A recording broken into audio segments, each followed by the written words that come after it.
Prime Minister Modi, why don't you take some questions from the freest press in the world? जिस press freedom index की इस पत्रकार ने बात की, उसकी फंडिंग भी जॉर्ज सोरोस के इसी एनजीओ से आती है. You are a commentator, you've made a distinction, you're not a journalist. Commentary requires a certain amount of reading. How many books have you read on Indian democracy? So my empathy is with you that, I mean, you were kind of mistreated on air. You were asked how many books have you read on India? Have you traveled to India? Have you ever lived here? Do you know about yoga? What authority do you have to question our Prime Minister, etc., etc.? I'm not going to ask you any of those questions. Of course, she was trying to make me look very stupid. Probably should have read up a little bit more about NDTV yeah. Why did you decide to ask that critical question to Narendra Modi, or ask any question for that matter? But were you asked by George Soros to ask this question to Narendra Modi? No, I have no contact with George Soros. I really don't have any ties to the Chinese government. If Xi Jinping came to Norway and they held a press briefing like they did on Monday, like Stöd and my Prime Minister Modi did on Monday, I would try to ask him a question too. नमस्कार, इस खास कार्यक्रम में आपका बहुत बहुत स्वागत है. मैं हूं आरफा खानम शेरवानी. पिछले कई दिनों से लगातार दुनिया की एक पत्रकार जिनके बारे में हम बात कर रहे हैं, हम नहीं पूरी दुनिया बात कर रही है, भारत का पूरा मीडिया उनका चरित्र हनन करने पे उतारू है, वो हैं नॉर्वे की हेला लिन. जी हाँ, वो पत्रकार 28 साल की एक युवती जिसने दुनिया के सबसे बड़े लोकतंत्र के प्राइम मिनिस्टर को से एक सवाल पूछा और उस सवाल का जवाब नहीं दे पाई, और उसके बाद जब विदेश मंत्रालय उनके सामने पेश हुआ, उस विदेश मंत्रालय ने प्रेस कॉन्फ्रेंस के दौरान 15 मिनट का हमारे सचिव ने जवाब दिया, लेकिन उनके सवाल का जवाब नहीं दे पाए. आखिर क्या मायने हैं इस बात के कि 12 साल इस देश के प्रधानमंत्री रहने के बावजूद भी अपने देश में भी एक भी प्रेस कॉन्फ्रेंस नहीं की नरेंद्र मोदी ने? और ये सवाल उनसे किसने पूछा? मेरे जैसे गरीब मासूम पत्रकार जो हाशिए पे पड़े हुए हैं, जो बड़े नेटवर्क्स का हिस्सा नहीं है, हम तो पूछते रहे, लेकिन हमारी मदद करने के लिए एक और पत्रकार आई जिसका मैं जिक्र कर रही हूँ, हेले लिंग. और उन पत्रकार ने सवाल वो पूछा जो देश की मीडिया को पूछना चाहिए था, तथाकथित जो दरबारी जेबी मीडिया है उसको पूछना चाहिए था. हेले लिंग, पिछले कई दिनों से उनका क्या तजुर्बा रहा इस बात को लेकर, और क्यों उन्होंने नरेंद्र मोदी को चुना सवाल पूछने के लिए? क्या पहले भी वो ऐसा करती रही हैं दूसरे राष्ट्रीय अध्यक्षों के साथ? इन सवालों के जवाब देने के लिए हेला हमारे साथ खुद नॉर्वे से जुड़ गई हैं. और हेला लिंग चूंकि सिर्फ अंग्रेजी में ही बात कर सकती हैं, इसलिए हमारे हिंदी के दर्शकों के लिए हमने पूरे तरीके से सबटाइटल्स हिंदी में आपके लिए लिखे हैं, तो आप बराए मेहरबानी इस इंटरव्यू को जरूर देखिए. ये इंटरव्यू बेहद अहम है भारत के लोकतंत्र, मानवाधिकार और साथ ही प्रेस की आज़ादी के लिहाज से कि अंतर्राष्ट्रीय स्तर पर यह मुद्दा उठ रहा है. कैप्शंस के साथ इस इंटरव्यू के देखिए आप. अंग्रेजी में इंटरव्यू, लेकिन कैप्शंस आपको मिलेंगे हिंदी में. Helle, thank you very much for joining us this morning. My first question to you is going to be that I am observing and following your interviews with some of the pliant pro-government media channels here.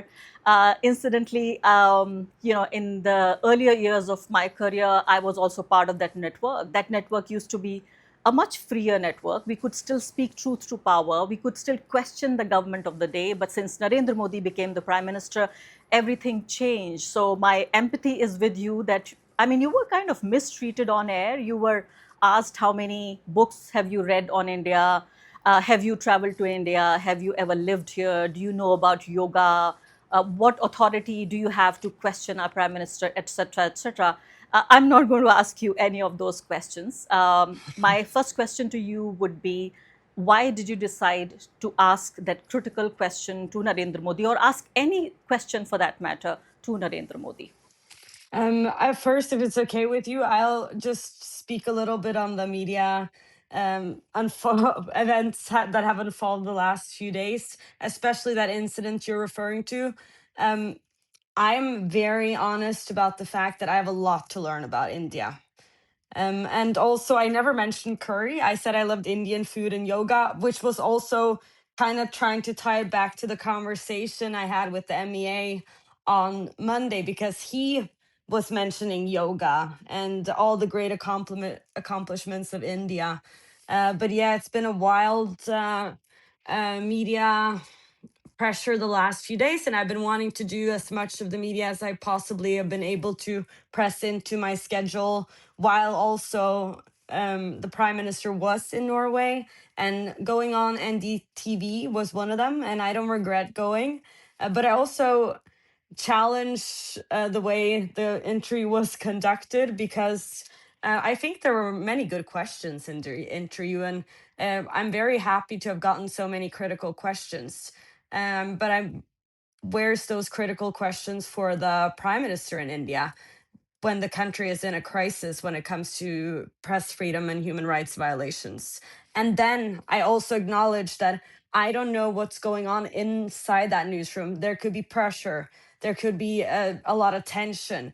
There might not be any freedom to ask those types of questions. So that's really that's also why I appreciate being able to come on there, because even so we could lift press freedom, which was what I was wanted to talk about and always tried to redirect the conversation back to. But of course, she was trying to make me look very stupid, and also there were some cuts of questions. But that's if that's her job, that's her job, and I respect that too. Oh, that's interesting. So you're saying you said perhaps much more than what they ended up broadcasting? I don't I would like to see the full rough draft if I could, because I don't remember, because the conversation was kind of long, and I think I also, in hindsight, I think I should have done it. I could have done that interview today, for example. I would have waited a little bit, just because I hadn't slept more than like 3 hours that night, because it was the day after everything went down, and it was crazy. So I think, in hindsight, I should have been a little bit more prepared myself. That's on me, that I should have been prepared for the interview situation I was going into, and probably should have read up a little bit more about NDTV. In the yeah. Yeah, I mean that's your humility, but I think you were perfect, whatever you said, and I would give some concession to a young journalist who's just 20 years old, and I'm sure you are not I'm 5, 6. You're just 28, like just so you know. 28. You are, and Yes. I think you are just 5 year old in the profession, right? Yes. So, Helle, two things. First of all, I think you're not saying that you were misrepresented. You are saying you were underslept and still you tried your best, but there were some parts of the interview which they decided not to publish. And you respect that because that's the, privilege of the editor. That's in the editor's authority that they might like. They can do whatever they want with and focus on what they found most important. But for example, they started mentioning my newspaper and how it used to have ties to the Labour Party back in the 90s. I thought that was irrelevant. They also started bringing up names, but they, at least in the clips I've seen, they took out that they brought up the names, so then it just looks like I'm the one starting to talk about these names. So it's just one of those types of things where it's like, okay, well, I didn't have the need to talk about that because we separated from the party press. The party press ties were cut back in the 90s, so that's way, I can't answer for all that either, but what I will say about that, and what I said to that journalist, was that this is even with a party press back in the days, they were able to accomplish so much and also hold power accountable and create societal change. And some of the most prominent thinkers of Norway have worked in the newspaper that I work in. So yeah. So, Helle, my next question to you is that how has your experience been in the last few days of after you tried to ask a question to Narendra Modi? Do you think it was a life-changing experience? Trending on Twitter, India, as well as globally, everybody trying to know who this young woman is and why is she asking that question to Narendra Modi. Also, there were accusations that you were actually sponsored and promoted by George Soros or the deep state or the people who do not like India, or you had anything against the prime minister. How did you respond to all these accusations? Yeah, so first, of course, this has been a crazy experience for me, and I'm most of all thankful that the subject of press freedom was lifted press freedom in India, that it was elevated to many newspapers around the world. Um, I'm also I also take the criticism. Of course, challenging one of the most powerful men in the world has a cost. So I recognize that if I were to go a week back, maybe, and have all the experiences I've had, maybe I would have tweaked some of my wordings or some of my reporting on Twitter. But all in all, I'm pretty satisfied with how it unfolded, and I don't think I would have done anything differently in like a dramatic way. But people call me dramatic though. So, but to your question, this is a very serious issue, and press freedom, when with one of the most powerful men in the world, as a journalist, when you're in Europe, especially, and we have someone like Prime Minister Modi come to our country, of course we should try to seek answers from him, because we have such a support here. We're very safe. When I walk on the streets in Oslo these days, no one thinks about this. So this is more in India, where it's much more polarized, and of course it is, because it's your country and you're having to follow the developments.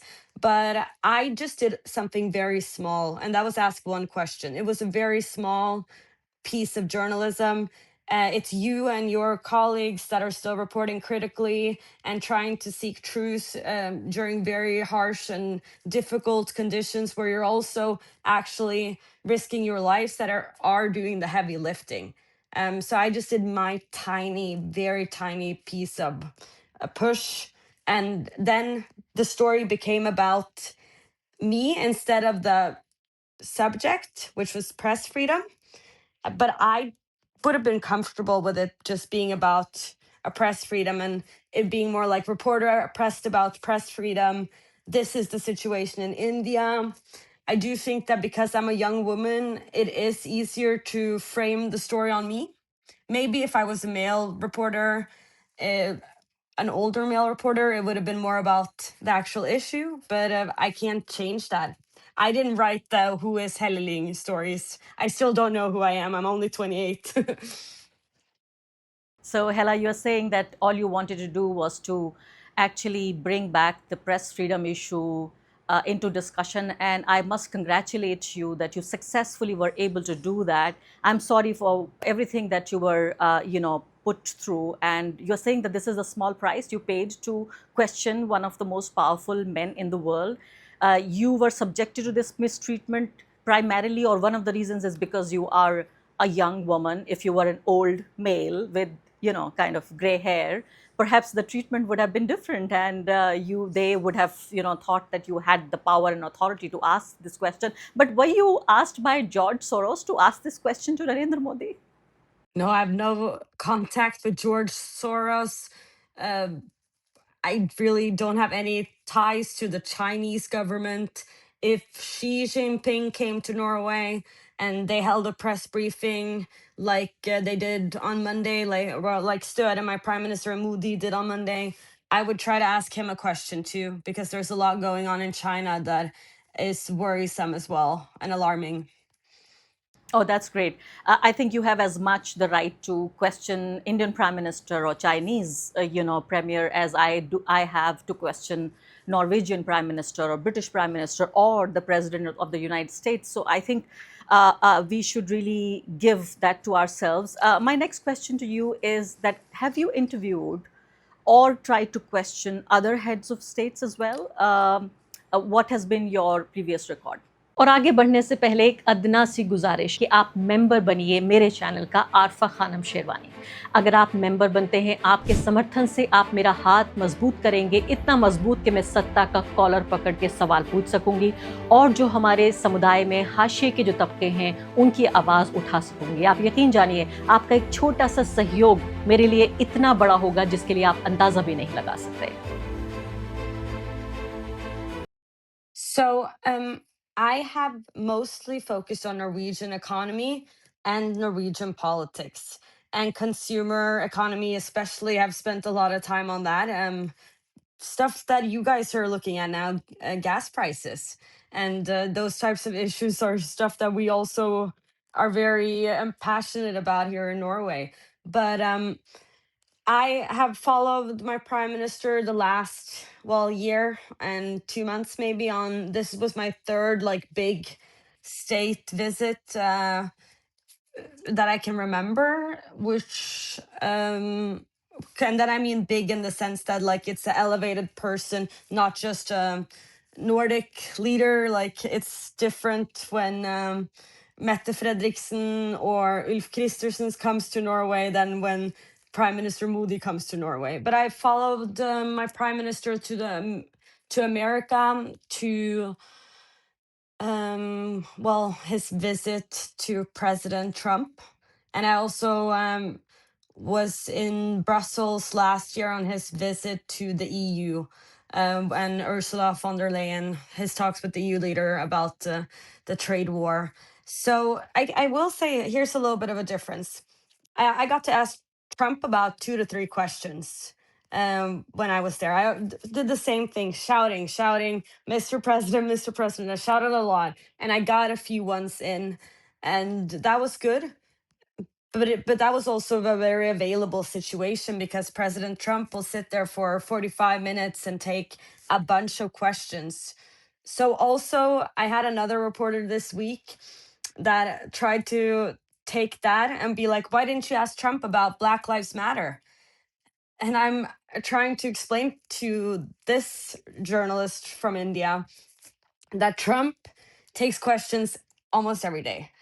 Trump also has press briefings every day. Black Lives Matter have been covered a lot in America. There's reporters on the ground and also in the White House that are able to question their officials, and was also able to ask questions back in 2020 when this happened. I didn't need to ask Trump about Black Lives Matter. It happened 5 years ago, around 5 years ago from that time. So that was one thing. And then the other thing, my state visit, well, not state, sorry, when Störe was visiting Ursula von der Leyen in the EU, she also took questions from reporters. She took questions, I think it was about 3 to 4 questions, not a lot. And she didn't, because I was, of course, trying to get a question in, but it was already set which reporters that would get questions in. And I don't control if I get a question in, but at least then the very powerful person, which was the EU leader, Ursula von der Leyen, in this case had the opportunity and was pressed on Norway and the EU's relationship and the trade war unfolding. So therefore, when she was I didn't feel the need to shout at her then, because she did held herself accountable to the free press. I'm sorry, my English is sometimes a little bit No, rusty. that's fine. I understand. This is not even your first language. I'm saying that what I understand is that you don't have really particularly against just Mr. Modi. You did actually ask questions. You did actually ask questions to the most powerful man in the world, which is always the president of the United States. But then, I think probably when people were, asking you, why did you not ask questions on Black Lives Matter, which means the minorities perhaps or people of color in America, because you raised the issue of human rights in India. My question to you, although you've already, put your disclaimer that you don't know enough about India, but when you were given the opportunity, there were 2 things you particularly raised. One was the press freedom, another was the human rights issues, which is also the minority rights issues in India. Do you know anything about that? How did you come across about the declining human rights situation in India? I've been reading international reports from Amnesty and also from the Human Rights Watch. And those are reports I trust, and I also read the news. So but I would say that the reason I'm not tapping into specific events happening in, for example, Kashmir, or specific incidents, is because I do recognize that because India is such a large country, I would need to know a little bit more before I very much go into the situation, and really that's also why I didn't, especially at the NDTV interview, I didn't feel the need to try to argument for every human rights violations, because I would have been like slammed either way. So I saw that as pointless to try to argue with or try to moderate the way she wanted to frame me. It was useless. But I recognize that I have a lot to learn, and I'm even more eager to learn after this week, because I have noticed how valuable just that one question was to a huge part of the Indian population. And I want to learn more, so that maybe next time in 42 years or so, another Indian prime minister comes to town, I can follow up. Certainly. So, Helle, now the most important question for me of this interview would be that if you had another chance with Narendra Modi, or let's say if you were at all given a visa to travel to India and you, let's say, got an opportunity, an appointment to interview Narendra Modi, what are going to be your 3 questions that you would ask me? Question number 1, please. Well, first and foremost, I would build on the question that I had. Why don't you take questions in a press conference setting in India?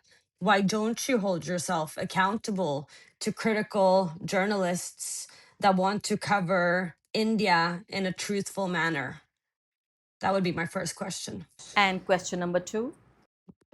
What are you doing to protect ethnic minorities in India? Question number 3, please. Well, my third question, because there would be a lot to tap into, and I think that I would probably elaborate on my, we would have to go back and forth, which I would try to do with the MEAs. And yeah, my third question, I would build on what I was talking to the MEAs. The Nordic countries, this is also why I thought it was important to try to challenge the Indian Prime Minister. The Nordic countries are now at that press conference on Tuesday, by all being there with the Prime Minister of India, lining up next to him, talking about how great our countries will flourish or how our countries will flourish together, and how our economies will grow together. Why do you think you deserve the trust of these democracies when you're not yourself upholding the standards of a true democracy? Hele Lyng, thank you very much. I'll leave it there. If there's anything else that you want to tell the people of India, if there is anything that you thought I should have asked, please feel free. Oh, thank you so much for that opportunity. I would say that I so appreciate all the messages I see, and I'm gonna try. My problem on Instagram now is that I keep getting messages, and I want to start from the bottom so that the people that have waited the longest I reply first to, but it's impossible. So I'll soon have to maybe close my messages for a while just so I can get through each and every one. But I now want to take the attention away from me and what happened this week and direct it to the Indian journalists that are doing the heavy lifting in India and still seeking truth during times like these. We're living in crazy times. And I think it's very important to start focusing on the reporting from these journalists that are much more aware of the situation in their country. I pinned an article I found that have a lot of journalists named that I myself have followed, and will look for their reporting wherever I can find it. And yeah, that's my encouragement. Let's try to lift these journalists now. Thank you very much. I wish more power to you, and I wish and hope that any journalist sitting and working from anywhere in the world should have the freedom and opportunity to question the most powerful men and women who are running their countries on behalf of the people that they are serving. I hope people like you, journalists like you and me together can create that space for journalists who are feeling under pressure, who are feeling intimidated, who are feeling threatened, or those journalists who are serving, who are in jail right now or feel that there is a threat to their lives just for doing their job.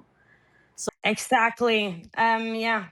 Quick add-on. Yes, it's time for also Western journalists to show more solidarity with journalists that are working in much more difficult regions of the world. Thank you. Thank you, Helle. Thank you.